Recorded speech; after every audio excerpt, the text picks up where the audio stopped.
Thanks, Adrian. Well, while Gareth and Michael battle it out, it's time for us to consider the ethical side to the question of genetics, the small print, if you like, in Harris Wode's bequest to the world of science. Would you please give a real crystal cube welcome to the Bishop of Horley, the Very Reverend Previous Lockwood.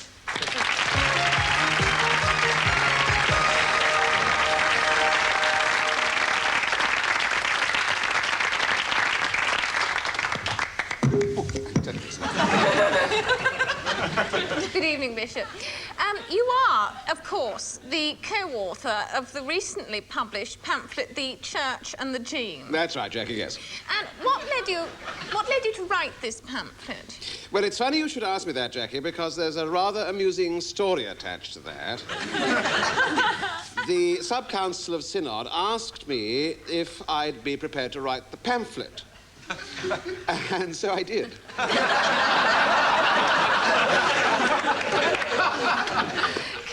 I ask you first, then, what is the ethical problem as far as the Church is concerned? Well, as far as I understand it, Jackie, we're dealing here with a system of massive obligatory population control, a rigid system whereby millions of people are programmed to work for a pittance, without question and for long hours, and that's fine. Insofar as it goes, that's all well and good. So the Church applauds this? No, I didn't say that. I'm almost certain I didn't say that. My wife is recording this program, and I would be most surprised to get home and find that I'd said that. Well, what then is the Church's position? Well, Jackie, if you remember, a similar problem arose when Synod voted, and I may say with a fairly comfortable majority, in 1978, to condemn outright the goings-on in Auschwitz, Belsen, and Dachau. What it all boils down to is the first Christian commandment. Love thy neighbour. Yes, very good, Jackie. By neighbour, it doesn't just mean the person living next to you. It means the butcher, the queen, the German farmer, and indeed anyone living in the whole wide NATO alliance. Well, that brings us rather neatly onto another aspect of the ethical question, and that is, can we rely on other nations to be as rigorous in their safeguards as we are being? Journalist Martin Beeley recently returned from Moscow with this piece of film, shot at great personal risk both to himself and his colleagues.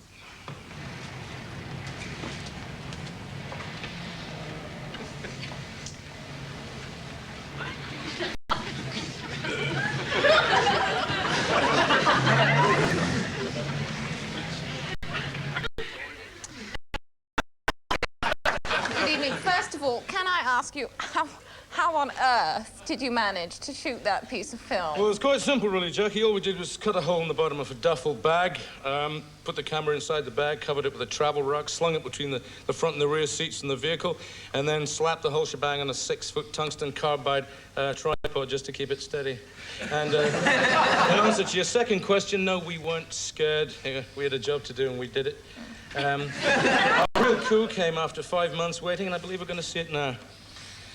We managed to smuggle this piece of film out thanks to our contacts in the Russian underground, or Metro, as it's known. Yes, it's absolutely extraordinary. What exactly is going on there? Well, the guy in the picture there, a guy by the name of Sigorin, he's a Comintern secretary, used to be a general in the Red Army.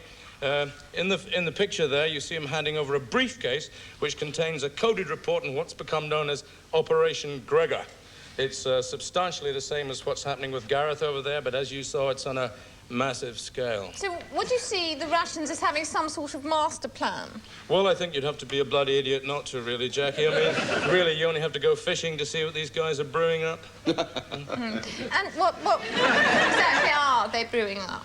Well, the tremendous advantage that a Gregor has over a natural, as we call them, makes them ideally suited for military first strike capacity. And that's precisely what we're hoping to find out tonight, how they compare. So if you'll stay with us for a moment, Martin, we'll take a look at how our own gammas are getting on. Adrian. Well, Jackie, the battle of the gammas has certainly been hotting up while you've been chatting.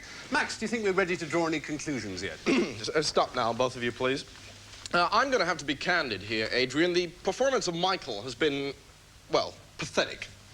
Just extraordinarily pathetic. Yes, pathetic, certainly. But what about Gareth, though? Well, Gareth, as you can see, has progressed with speed and precision. He's achieved a far higher egg quotum, if you like. Well, what's the reason behind this dramatic differential? Well, it's largely a question of concentration, Adrian. Michael here appears to be very easily distracted, doesn't seem to be able to keep his mind on anything for any length of time. I'll just show you a little test here that I think will show you what I mean. Michael, I'm going to throw this egg up in the air, and I want you to catch it, all right? Here we go.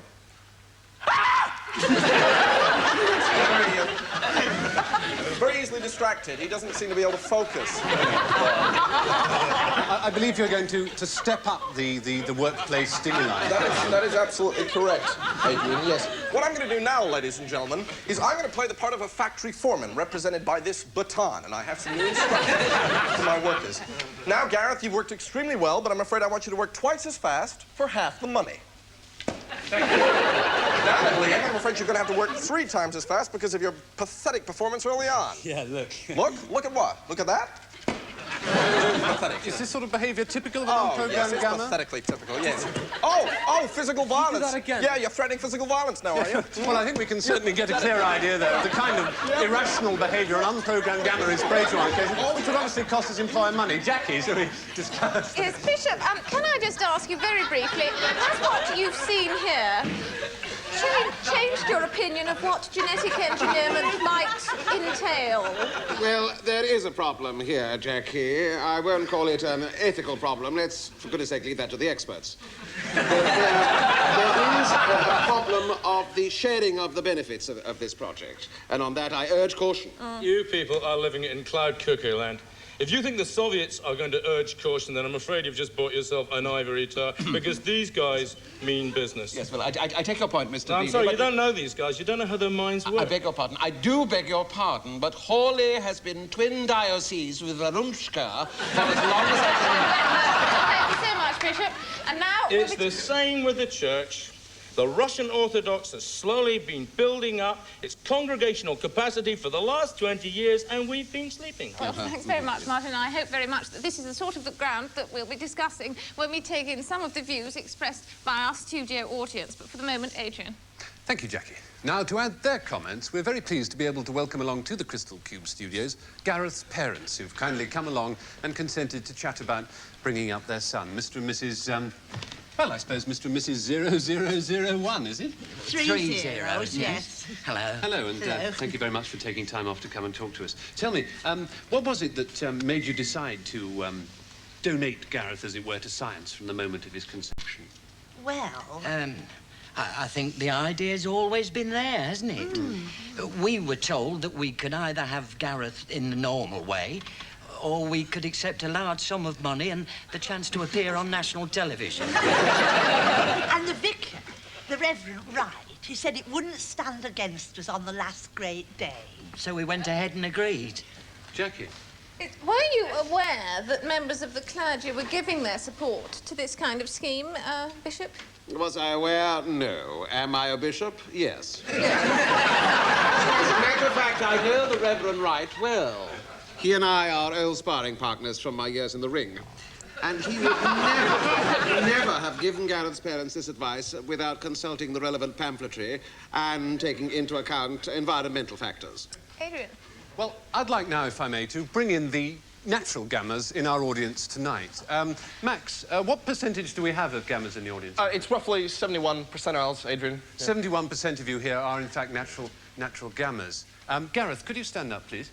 Now, I just wonder how many of you in the audience would be prepared to have your children processed in the way that Gareth here has been? We exist to serve the process. Well, we seem to have some kind of broad consensus there, Jackie. Does that surprise you, Bishop? No, it doesn't surprise me, Jackie. What does surprise me is when people come up behind me and shout boo in my ear when I'm not looking. Well, I think that we can see from this that the gammas really Mummy. Hello, Gareth. You're Really looking well, dear. really are as pliant as they're said to be. So, Thank you, sir. talk to our beaters I'm going in the to audience, turn I the other wonder. cheek We'd like now, to take Mummy. That's right, dear, yes. We'd like to take some sort of In this consensus of Bible, opinion it talks amongst our of beaters love. in the audience. He's got my Bible!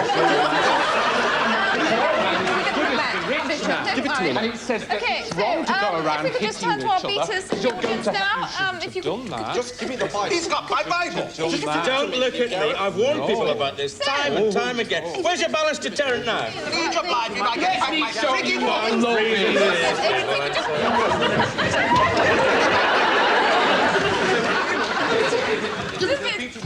Love is extraneous, but Come on. Gareth! Caravan! I'm sorry, I've seen far too much ugliness in the world to be touched by it anymore. I mean, I think just about time you people realise just what a very, very nasty world it is. I can't see that.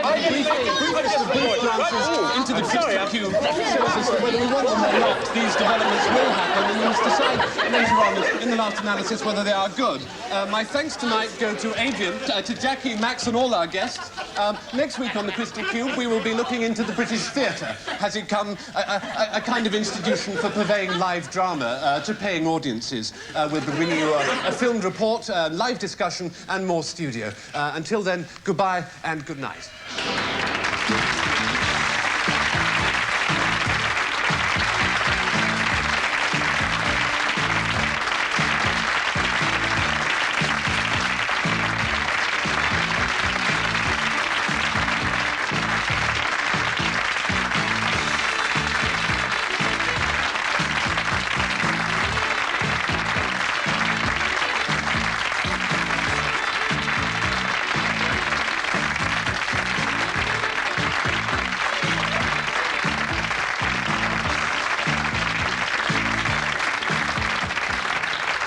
Vince?